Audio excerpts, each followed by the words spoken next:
तो साथियों, दूसरे दिन की अवधि समाप्त होती है Vishal Mega Mart, MobiKwik and Sai IPO के अंदर। कल इन तीनों ही आईपीओ को लेकर आखिरी तारीख है और अभी तक एक अंतिम प्रायोरिटी लिस्ट नहीं है कि कौन से आईपीओ को टारगेट कर सकते हैं।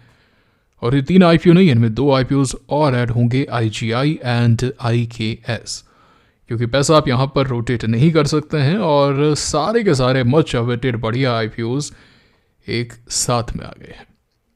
और स्टॉक मार्केट में इतिहास गवाह है कि जब भी बढ़िया आईपीओ एक साथ में आते हैं तो किसी ना किसी आईपीओ की बलि चढ़ती है। कोई भी हो सकता है। ऐसा होता है कि भाई मैक्सिमम पैसा एक जगह चला जाता है एंड बाकी आईपीओ पर कोई फोकस नहीं है, अचानक से प्रीमियम्स गिरते हैं एंड फिर समय लगता है। ऐसा तो नहीं है कि लिस्टिंग के बाद में एक्शन नहीं आता। लिस्टिंग के बाद में तो किसी भी स्टॉक में एक्शन आ सकता है, जिनका भी आपके सामने है ब्लैक पक किस तरीके से एक्शन है जिनका के अंदर, जिनका लॉजिस्टिक्स है ना, सर्किट पे था आज फिर से। तो लिस्टिंग के बाद की कहानी अलग है, लेकिन उसके डायनामिक्स अलग है। हम चर्चा करते हैं लिस्टिंग के पहले की 9:45 तक की, हम चर्चा करते हैं ग्रे मार्केट प्रीमियम की, क्योंकि वही पे ही तो सारा खेल डिपेंड करता है। इफ़ यू सी मोबीक्विक के सबसे ज़्यादा सब्सक्रिप्शन क्यों आ रहे, 21 लाख से ज़्यादा एप्लीकेशन लग चुके हैं रिटेल के अंदर। ये तो तब है जब आज Zerodha, Upstox, angel one, crow जैसे ब्रोकर्स के सर्वर्स काम नहीं कर रहे थे। यूपीआई सर्वर्स आज बंद पड़ गए थे। ये तो तब इतने फिगर्स आए हैं। एंड जीरोधा ने तो बाकायदा नोटिस तक दिया था अपने ऐप के अंदर कि भाई हमारे सर्वर्स डाउन हो गए हैं। तो सोचिए किस तरीके का रिटेल इंटरेस्ट देखने को मिल रहा है। चर्चा करते हैं, देखते हैं कि एक चीज़ को बड़ी बारीकी से समझते हैं। बस बने रही है आप अंत तक।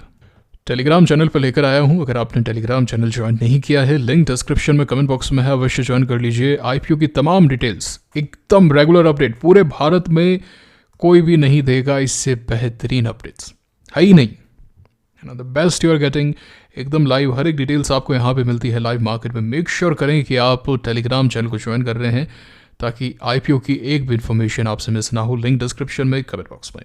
चलिए, तो भाई आज प्रीमियम के अंदर गिरावट देखने को मिली। सबसे पहले तो आप देख सकते हैं कि यूपीआई सर्वर्स वगैरह डाउन हुए और ये एक नोटिस भी आया था जीरोधा की तरफ से।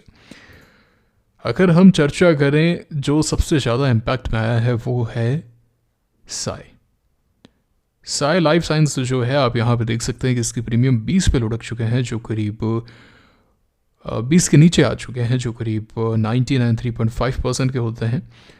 एंड प्रेशर है करीब 3% के आसपास की रेंज में पहुंच चुका है ये IPO, which is not a good thing. But यहाँ पे एक बड़ा फैक्टर ये प्ले हो रहा है कि क्यूआईबीज़ का एक अलग ही सब्सक्रिप्शन देखने को मिल रहा है। एज ऑफ डे 2 क्यूआईबीज़ ने इसको 3.2 टाइम्स सब्सक्राइब कर लिया एज ऑफ डे 2। बता दूँ, एक बड़ा आईपीओ है। 608 करोड़ रुपए के शेयर्स क्यूआईबीज़ के लिए रिजर्व हैं पोस्ट एंकर इन्वेस्टर्स, और क्यूआईबीज़ अभी तक 1947 करोड़ रुपीज़ इस आईपीओ में लगा चुके हैं। तो गजब का क्यूआईबी सब्सक्रिप्शन देखने को मिल रहा है। ऑल दो big HNI, small HNI and retail तीनों ही कैटेगरी के अंदर ये सब्सक्राइबर है ना, लेकिन क्यूआईबी काफ़ी ज़्यादा एक्टिव नजर आ रहे हैं। अगर प्रीमियम के बारे में चर्चा करें तो जो प्रीमियम्स शुरू हुए थे करीब 30 रुपये के आसपास, जो फिर गए थे 40 के ऊपर, फिर जो गिरे थे करीब 12 तक, फिर जो वापस गए थे 40 के ऊपर, फिर जो वापस आए थे 25 की रेंज में, फिर जो वापस गए थे 40 के ऊपर, फिर जब वापस आए थे 20 की रेंज में, और आज जब ऊपर आके 25 की रेंज में आके फिर से नीचे गए, तो प्रेशर थोड़ा सा बना है। आज जो पूरे ही दिन साई के अंदर हमें प्रेशर देखने को मिला है। तो साई की प्रायोरिटी लिस्ट क्या होगी, क्या होगा, इस पर कमेंट। साई को लेके कमेंट यह है कि easiest allotment I should say, इन सभी 5 आईपीओ के अंदर सबसे ईजीएस्ट अलॉटमेंट आपको साई लाइफ साइंस में होने वाला है। एंड यूँ कह लीजिए कि लो रिवॉर्ड टाइप ऑफ ये बैट होने वाली है, 2-3-4%। अगर मार्केट अच्छा हो जाता है तो आप 10% तक मान लीजिए, मार्केट गिर जाता है तो हो सकता है कि 0-1% पर भी आए। देखिए, मार्केट का कुछ भरोसा नहीं है, but again I don't think ये डिस्काउंट में जाएगा। मुझे नहीं लगता डिस्काउंट में जाने के चांसेस तो मुझे नज़र नहीं आ रहे हैं, बट ऐसा ज़रूर प्रतीत हो रहा है कि लो रिवॉर्ड बन सकता है 945 तक। उसके बाद में क्या होगा, हो सकता है बाइंग आए, हो सकता है अपर सर्किट लगे, anything can happen, anything is possible. We are not talking about that. हम सिर्फ ये कह रहे हैं कि अभी को देखते हुए, अभी की कंडीशंस को देखते हुए, है ना, easy allotment and low reward and QIB subscription जैसे जैसे बढ़ेगा, आप ये मान के चलिए कि आपके डिस्काउंट लिस्टिंग के चांसेस उतने ही कम होते जाएंगे एंड डिसेंट गेंस के चांसेस उतने ज़्यादा बढ़ते जाएंगे। तो कल मैं आपको टेलीग्राम पे अपडेट करता जाऊँगा। मेक श्योर करें कि आप टेलीग्राम चैनल को ज्वाइन कर रहे हैं, लिंक डिस्क्रिप्शन में कमेंट बॉक्स में है। तो कल टेलीग्राम पे आप QIB सब्सक्रिप्शन अवश्य देखिएगा। मुझे लगता है कि रिकॉर्ड तोड़ेगा, कुछ ना कुछ बढ़िया सब्सक्रिप्शन इसके अंदर आएंगे एंड वो एक आधार एक शिला एक क्रिएट करेंगे कि हाँ भाई इसके नीचे तो ये नहीं जा सकता है। ठीक है, easiest allotment, sort of law reward and can surprise post listing. अगली चर्चा करते हैं मोबीक्विक को लेके। अभी हमने सबसे नीचे का देख लिया, अब हम सबसे ऊपर का देख लेते हैं। मोबीक्विक जो है वो 56% के प्रीमियम्स पर कायम है। पांचों ही IPO के अंदर सबसे ज़्यादा प्रीमियम है। 40 से शुरू हुए थे, नॉन स्टॉप एक डायरेक्शन के अंदर भागते जा रहे हैं, 155-56 के आसपास हैं। कोई ज़्यादा डील्स वगैरह भी नहीं हो रही है, मैक्सिमम डील्स बाकी IPO के अंदर ही है क्योंकि उनका IPO का साइज बड़ा है। इस IPO को लेकर अगर हम चर्चा करें तो करीब 38,683 रिटेल एप्लीकेशन रिजर्व्ड हैं। रिटेलर्स ने ऑलरेडी 21,40,145 एप्लीकेशन लगा दी हैं, जो है 55 टाइम्स। सेम केस आपको HNI, सेम केस आपको स्मॉल HNI में देखने को मिल रहा है। क्या कहना है इस IPO के अंदर? बड़ा सिंपल सा है, ये जो IPO है वो टफेस्ट अलॉटमेंट है ना। अभी रिसेंट IPOs के अंदर भी आप पिछले कुछ महीनों का भी डेटा देख लेंगे, सबसे टफ अलॉटमेंट इस IPO के अंदर है और सबसे बढ़िया रिटर्न्स 9.45 तक इस IPO के अंदर है। तो लास्ट में ऐसा हो जाए ना कि भाई पैसा बच गया, आपने मान लेते हैं बाकी जगह पैसा लगा दिया, पैसा बच गया, तो उसके बाद में ऐसा हो कि भाई अब देखिए एक चीज़ तो मैं क्लियर कर देता हूँ, 2-3 टाइम्स के बाद में ना ऑलमोस्ट हर IPO जो है, आप ये मान के चलिए लॉटरी है, लग भी सकती है नहीं भी लग सकती है। PN गडगिल में हमने देखा, हमने KRN में देखा, बजाज में देखा, वारी में देखा, है ना। बढ़िया जितने भी IPOs आते हैं उन सब के अंदर आप एक चीज़ नोट करते हैं, इवन एनवायरो के अंदर, कि यहाँ पे जब अलॉटमेंट मिलता है तो गुच्छों में मिलता है कि भाई बहुत सारी एप्लीकेशंस मिल गई हैं, और जब नहीं मिलता है तो नहीं मिलता है, चाहे ईजीएस्ट अलॉटमेंट हो उस IPO के अंदर। आपका क्या एक्सपीरियंस है मुझे कमेंट करके बता दीजिएगा आप, है ना। तो ऐसा कुछ भी नहीं है। आप, मैं ऑनेस्टली बताऊँ, आप सोच रहे हो कि भाई मैं IGI को टारगेट करूँगा, मैं IKS को टारगेट करूँगा, विशाल को टारगेट करूँगा, ऐसा कुछ भी नहीं है। मोर और लेस सेम सा ही रहता है, कुछ ज़्यादा फर्क पड़ेगा नहीं। मिलना होगा तो मिल जाएगा, नहीं मिलना होगा ना तो आप कितने भी हाथ पाँव मार लो, ठीक है, हम थोड़े बहुत अपने चांसेस इंक्रीज कर सकते हैं। It's pure luck based. And मैंने आपको कल भी कहा था कि आपको ये चीज़ देखनी है कि आपने एक चीज़ अवश्य नोट की होगी कि भाई मुझे लिंक्डइन टाइम अलॉटमेंट देता है, मुझे है ना कि फिनटेक अलॉटमेंट देता है, तो वो मैंने आपके साथ में टेलीग्राम पे साझा कर दिया था कल। आई एम श्योर आपने टेलीग्राम चैनल को ज्वाइन किया है। अब आप ज्वाइन नहीं करोगे, देखोगे नहीं, तो भाई क्या होगा, मिस ही होगा फिर आपसे, है ना। तो अपना पास्ट का डेटा निकाल के देख लो, जो भी आपका एक्सपीरियंस हो। बिल्कुल हो सकता है भाई कुछ लोगों को बिग शेयर अलॉटमेंट देता ही नहीं है ना। जो भी है, मतलब जो आपका बैठ रहा हो फिर उस अनुसार टारगेट करो, फिर वो ज़्यादा बेटर होगा मेरे अनुसार। एंड फैमिली में किसको किस में अलॉटमेंट मिलता है, ठीक है ना, कोडिंग अलग अलग हो सकती है। एक अलॉटमेंट के जो चांसेस निकालने के जो इनके फैक्टर्स हैं वो अलग अलग हो सकते हैं, तो वो आपको एक देख लो उसके अनुसार क्या है। बाकी कुछ भी टारगेट वारगेट कितना कर लो, प्रायोरिटी लिस्ट वगैरह कितनी कर लो, ऑनेस्टली बता रहा हूँ आपको, है ना, ऑनेस्टली बता रहा हूँ। वन मोबीक्विक है, मिल गया तो मिल गया, नहीं मिला तो नहीं मिलेगा। आप देख लेना ये चीज़। आप कितनी एप्लीकेशन लगा दो, आप ये सोचो कि भाई मेरे पास में 10 लाख रुपए हैं, मैं 5 ऐसा HNI लगाऊंगा, इसी को पूरा टारगेट करूंगा, मिल गया तो मिल गया, नहीं तो ऐसा ही होगा कि 5 ही नहीं मिले अपने। तो फिर आप सोचोगे इससे अच्छा तो मैं साई में लगा देता, थोड़ा पैसा मिल जाता, है ना। ये चीज़ आप देख लो, मतलब ये चीज़ समझ लो, एक्सेप्ट कर लो। ये एक्सेप्ट करने के बाद में दुख नहीं होगा, वरना क्या दुख रहेगा। ये चीज़, इस पर फोकस करो, ये ज़्यादा काम की चीज़ है रादर देन, है ना, बाकी चीज़ें, ठीक है। तो मोबीक्विक वैसा है, टफेस्ट अलॉटमेंट, लग गया तो सबसे बढ़िया रिटर्न्स, तो अपने टारगेट वारगेट करना, और लास्ट के अंदर थोड़े बहुत लगाने हो तो देख सकते हैं, या फिर लास्ट में 2 बजे लगाने देखा बिग HNI के अनुसार कि भाई ये ठीक बैठ रहा है तो देख लिया, बस वही है, और कुछ नहीं है यहाँ पे। ऐसा ही होगा कि भाई क्योंकि पैसा डिवाइड हो गया, पैसा लिमिटेड होता है, इतने सारे IPOs आ रहे हैं, आप सोचो कि भाई मैं इसमें भी लगा दूँ, इसमें भी लगा दूँ। हो सकता है कि भाई अभी तक क्या कर रहे थे, वारी वगैरह में फ्रेंड्स वगैरह को पैसा भेज रहे थे, रिलेटिव्स को पैसा भेज रहे थे, IPO में लगा रहे थे, मल्टीपल एप्लीकेशंस वगैरह। अभी क्या है, खुद का पैसा ही पूरा नहीं हो रहा है कि भाई मैं सब में लगाऊं। फैमिली के अंदर सब डिवाइड करेंगे तो सबके अंदर एक लॉट लगेंगे, मैक्सिमम एप्लीकेशन से लगेंगी, मैक्सिमम में मिस भी हो जाएगा, है ना। अब आप मान लेते हैं 3 बिग HNI लगाते हो, एक IGI में लगा दिए, एक IKS में लगा दिए, अपने नाम से तो एक ही लगा सकते हो ना एक एप्लीकेशन, तो है ना। तो IGI में लगा दी, IKS में लगा दी, पैसा बच गया तो साथ में विशाल में लगा दी मान लेते हैं, ठीक है। अब तीनों में अलॉटमेंट नहीं मिला तो अब किसको टारगेट करें ना किसको क्या करें, ऐसा भी हो सकता है, वेरी हाई चांसेस। तो क्या पैसा डिवाइड हो जाता है, गुच्छों में आते हैं, अब क्या ही कर सकते हैं, मतलब वो पूरा मचा किरकिरा हो जाता है। एंड ये बात है। विशाल के बारे में चर्चा करते हैं। विशाल के प्रीमियम में भी भारी गिरावट देखने को मिली है। कंपेरेटिवली ईजी अलॉटमेंट होगा इसके अंदर, इन सभी आईपीओ के कंपैरिजन में ईजी अलॉटमेंट होगा, है ना। करीब 18,97,000 एप्लीकेशंस ऑलरेडी लग चुकी हैं। क्लोज टू 1 टाइम सब्सक्राइब हो चुका है ये आईपीओ विशाल मेगामार्ट।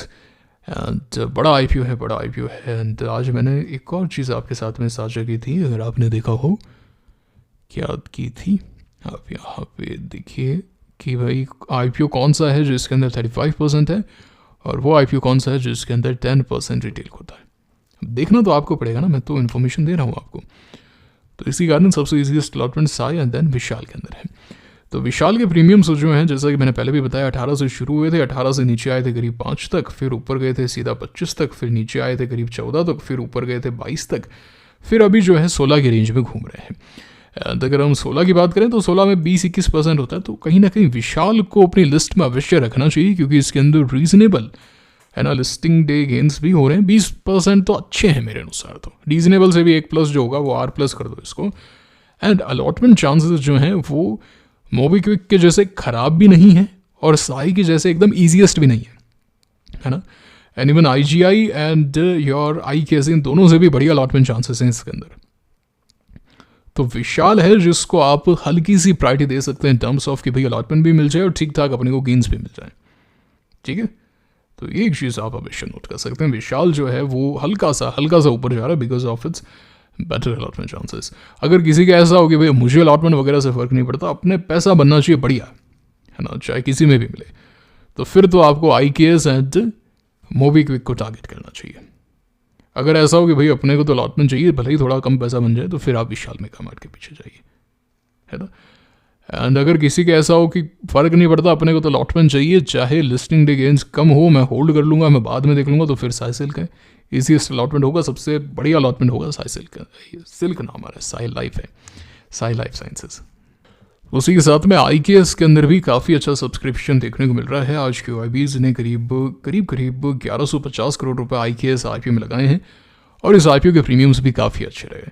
बाकी सब के अंदर जो गिरावट आई है, बट इसके अंदर गिरावट कम है। करीब 220 के आसपास से प्रीमियम शुरू हुए थे, जो गए थे करीब 430 तक, एंड अभी जो प्रीमियम्स हैं वो करीब 360-70 की रेंज में चल रहे हैं, जो काफ़ी अच्छे हैं। मेरे अनुसार तो काफ़ी अच्छे प्रीमियम्स हैं। 60-70 करीब 28-27-28% के प्रीमियम्स हैं। एंड कंपेरेटिवली अलॉटमेंट भी ठीक होगा, हालांकि 10% रिटेल कोटा है, but smaller Chennai and bigger Chennai point of view से, एंड मैक्सिमम पैसा लोगों का इन IPOs में ब्लॉक होगा। एंड मुझे लगता है कि IGI बाजी मार सकता है, क्योंकि मैक्सिमम पैसा ब्लॉक हो जाएगा, फिर लास्ट पे बचेगा, उसके प्रीमियम में भी गिरावट आई है। मतलब एक चीज़ है कि क्लियर डायरेक्शन भी नहीं है। जो प्रीमियम्स 150 के ऊपर पहुंच चुके थे, यूँ भागे थे इसके प्रीमियम 18 रुपये से सीधा जो है आप यूँ मान लीजिए 150 तक गए, फिर जो है अभी वोलेटाइल होते होते अभी करीब 75 के आसपास चल रहे हैं, which is also a good figure, वो भी एक अच्छा फिगर है 18% के। तो कुल मिला के कहानी ये बनती है कि कोई भी IPO ऐसा नहीं है कि आप सोचें कि मैं तो इसको अवॉइड कर दूँ। साई लाइफ को आप एक बार के लिए कह सकते हैं कि हल्का सा रिवॉर्ड कम है एंड रिस्क ज़्यादा है, तो मैं उसको लास्ट प्रायोरिटी भी देखता हूँ कि भाई IPO में लगा रहे हैं, कोई ज़्यादा अब एक्साइटमेंट वगैरह नहीं है, तो ठीक है एक बार के लिए थोड़ा सा नीचे कर दिया। बाकी एक भी ऐसा नहीं है ना कि जिसको हम ऐसा बोल देंगे यार इसको तो छोड़ ही देते हैं। तो लक है वो रजिस्ट्रार वाला देख के, पैसा जितना बनता है उस अनुसार देख के, जिसमें भी लगे देख सकते हैं, सिंपल सी बात है।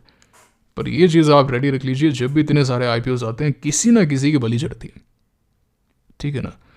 हो सकता है बाद में रिकवर कर जाए, बट एक बार के लिए तो ऐसा लगता है कि ये क्या हो गया यार, ये तो किसी ने एक्सपेक्ट नहीं किया था।